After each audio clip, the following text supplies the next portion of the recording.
વિષય સાધક સિદ્ધ સયાને, ત્રિબીધ જીવ જગ બેદ વખાણે. સુંદર મજાની વાત અહીંયા ભાગવતકાર કહે છે.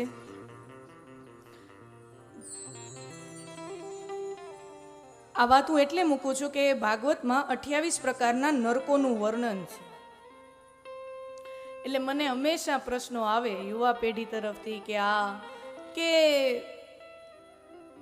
કેવી બધી અવૈજ્ઞાનિક વાતો આની અંદર છે. નર્ક સ્વર્ગ આ બધું આવું થોડું હોતું હોય કે તેલના તપેલા ભર્યા હોય ને પછી ને તળવામાં આવે ને આ બધી વાતો જે નર્કની કલ્પના છે કે સ્વર્ગમાં દૂધની નદીઓ વહેતી હશે, ઘીની નદીઓ વહેતી હશે. તો કે આ તો કેટલી કાલ્પનિક વાતો છે, એસા થોડી હોતા હૈ. મારા વાલા સ્વજનો, આ કથા છે ને બધાય માટે છે. 3 પ્રકારના જીવ છે, વિષયી, સાધક અને સિદ્ધ. આ 3 પ્રકારની માનસિક ભૂમિકા લોકોની હોય. એક તો હોય કે જે સિદ્ધ થઈ ચૂક્યા છે. અમુક લોકો હોય જે સિદ્ધિ પામી ચૂક્યા છે, પરમહંસોના પરમહંસો હોય, અમુક મહાપુરુષો હોય જેને સિદ્ધિ મળી ગઈ છે. એ તો સ્વર્ગ અને નરકથી પરે થઈ ગયા છે. બીજી કક્ષા છે સાધક લોકોની. ઈ નર્કથી તો ડરે છે એટલે નર્કમાં નથી જવું તો શું કરવું, તો કે સ્વર્ગમાં જવાય તો સારા કામ કરવા જોઈએ, તો સાધના કરે તો સાધક જીવ. અને ત્રીજી પ્રકારનો જીવ હોય એ છે વિષયી જીવ. વિષયી જીવને છે ને તમે સમજણથી સમજાવી ન શકો, એને સારો બોધપાઠ આપીને તમે સમજાવી ન શકો. કાગડાને તમે ગમે તેટલો ઉપદેશ આપો ને, કાગડાને આપણે ગમે તેટલો ઉપદેશ કરીને મૂક્યો હોય ને, એ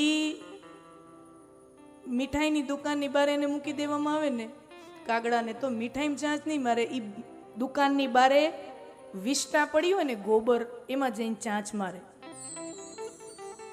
ક્यों? क्योंकि उसकी कक्षा ही वही है. એની કક્ષા જ છે. જ્યારે હંસ હોય એ તો નીર અને ક્ષીર એને તમે ભેગું કરીને દો ને તો એમાંથી એક ક્ષીર છે જે સારું છે ને એ ગ્રહણ કરી લે ને ઓલું નકામું હોય મૂકી દે. કાગડાને તમે ગમે એટલું સમજાવો ને તો એ ગોબરમાં જ ચાંચ મારે. ઘણા જીવ એવા હોય, વિષય જીવ એવા હોય, એને સમજાવવાથી સમજી ન શકે. બહુ સરસ ઉદાહરણ આપું તમને એનો. રામાયણમાં એક સુંદર કથા છે. 28 પ્રકારના નરકોની વાત આવી છે. નરકનો ભય બતાવવામાં આવ્યો છે. તો એ ભય શું કામ? ભય ભી જરૂરી હોતા હૈ. તમે આમ જુઓ ને તો સમાજ જીવન એકંદરે વ્યવસ્થિત કામ ચાલે છે. શું કામ? કારણ કે સમાજનો ભય હોય ને એટલે બધા થોડા હખણા હાલે છે કે નહીં? સમાજનો ડર છે. અરે આમ કરશું તો કોઈ આમ કરશું તો તેમ, કોઈની સાથે ઉઠવા બેસવા લાયક નહીં રહી, समाज में नाक शू રહેશે, कोई આપણે આમ તેમ. तो क्या समाज का डर है ना, समाज का भय है. तो ये भय ना कारणे આપણે હખણા હાલી કે નથી હાલતા? क्यों? कि डर है तो व्यवस्थित चलो. ये नर्क का जो कॉन्सेप्ट है, व्यास जी जो अहिया भागवत में जे 28 प्रकारना नरकोनी वात करे छे ने, ई आज वात. रामायण ની અંદર એક બહુ સરસ પ્રસંગ આવે છે. ભગવાને વાલીનો વધ કર્યો, આપણે જાણીએ છીએ. ઝાડની પાછળ ઊભા રહી અને સુગ્રીવને વાલી જ્યારે લડતા હતા ત્યારે ભગવાન રામ વૃક્ષની પાછળથી વાલી ઉપર પ્રહાર કરે છે અને વાલીનો વધ કરે છે. અને પછી સુગ્રીવ છે એ વાનરોનો રાજા બને છે. આ કથા આપણે જાણીએ છીએ. અને ત્યારે ચોમાસાની 4 મહિના ચાલુ થઈ ગયા, ઋતુ ચાલુ થઈ ગઈ. એટલે ભગવાન રામ એમ કહે કે સુગ્રીવ, મેં તારું એક કામ કર્યું છે. હવે ભગવાન રામ અને સુગ્રીવની મિત્રતા છે ને, આમ જોવા જઈએ તો ગીવ એન્ડ ટેક વાળી છે. મેં તારું કામ કર્યું તો તારે મારું કામ કરવાનું છે. મૈત્રીનો આધાર છે ને એકબીજાનો લાભ છે. ભગવાને પેલા સુગ્રીવનો લાભ કરી દીધો તો હવે સુગ્રીવ પાસેથી અપેક્ષા છે કે વો ભી સીતાજી को ढूंढने में मेरी मदद करेगा. તો પણ હવે ચોમાસું ચાલુ થઈ ગયું, વન્ય વિસ્તાર છે કિષ્કિંધા. એટલે તમે આમ ચાલ્યા જાઓ, કર્ણાટકની બાજુમાં જંગલો, આમ ઘનઘોર જંગલો છે. તો કિષ્કિંધાની બાજુમાં ગાઢ જંગલો ચોમાસામાંથી રસ્તો નીકળે નહીં જાજો. તો ભગવાને કીધું કે 4 મહિના છે હું આ એક પર્વતની ગુફામાં હું ને લક્ષ્મણ નિવાસ કરશું.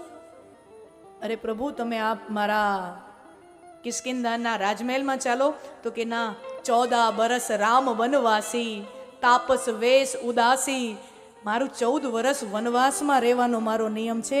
હું કોઈ નગરમાં કે હું કોઈ મહેલમાં પ્રવેશ ન કરી શકું.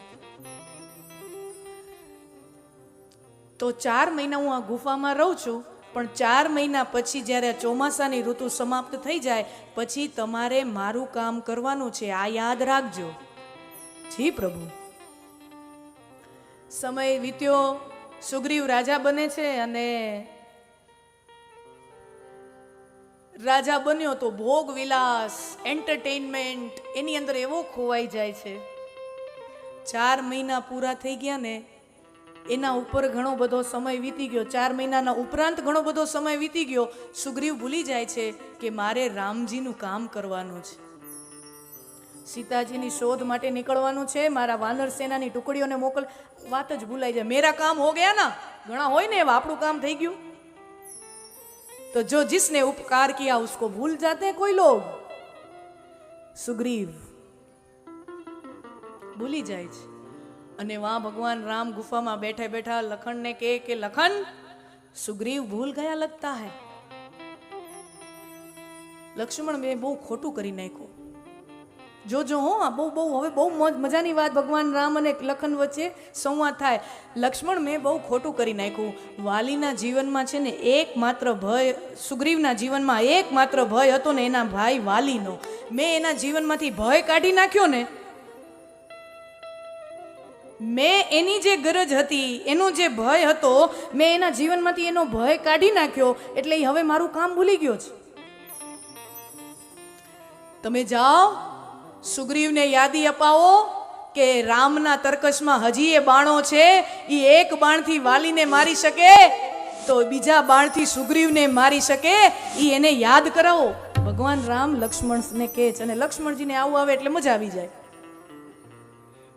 લક્ષ્મણજીનો સ્વભાવ ઉગ્ર સ્વભાવ છે, એને થોડુંક આમાં આવે એટલે એને મજા આવે.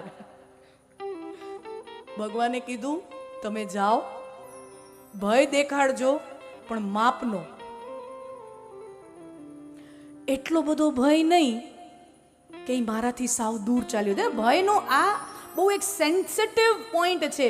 વધારે ભય દેખાડશો તો મારાથી સાવ દૂર ચાલ્યો જશે. અને જો સાવ સ્મરણમાં જ નહીં લઈ આવો કે રામનું સામર્થ્ય શું છે, કે રામ જો વાલીને મારી શકે તો સુગ્રીવ તું તો કાંઈ નથી. અને ખરેખર સુગ્રીવ છે ને બહુ પલાયનવાદી માણસ છે. સુગ્રીવ બહુ ડરપોક હૈ. સુગ્રીવનું કેરેક્ટર તમે રામકથામાં જુઓ ને તો બહુ આમ like it's not the brightest of the brightest character. Sugriv ડરપોક છે, કાયર છે, ભગોડા હૈ, પલાયનવાદી હૈ. સુગ્રીવે આખું જીવન એક જ કામ કર્યું, ભાગવાનું. ભી પડે ભાગી જાઓ, ભી પડે ભાગી જાઓ.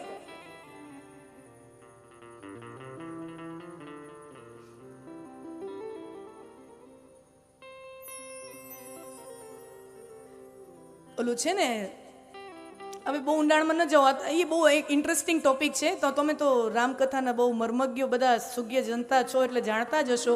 પણ એ બે ભાઈને વાંધો છે કિષ્કિંધા નગરીના રાજગાદી માટે લઈને, અને પત્નીનો વિવાદ પણ ત્યાંય છે. એ બેને એ રામકથા આપણે જ્યારે કરશું ને ત્યારે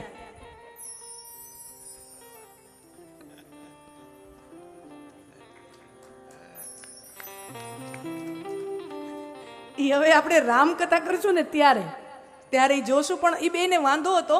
અત્યારે એટલું સમજો. અને વાલીને વરદાન હતું કે જેની સાથે લડે ને એનું અડધું બળ એનામાં આવી જાય. ઘણા લોકો એવા હોય એની યાર બધાય ને એની યાર ઝઘડો ન કરાય, એ આપણું એનર્જી લઈ લે. ઘણા લોકો એવા હોય બહુ ઝઘડા, ઘણા લોકો વિવાદમાં પડાય જ નહીં. વાલીને વરદાન, જેની સામે લડે એનું અડધું બળ એનામાં આવી જાય. એટલે તો ભગવાને હંતાઈને બાણ માર્યું. શું કામ? કારણ કે લડતો તો સુગ્રીવ સાથે.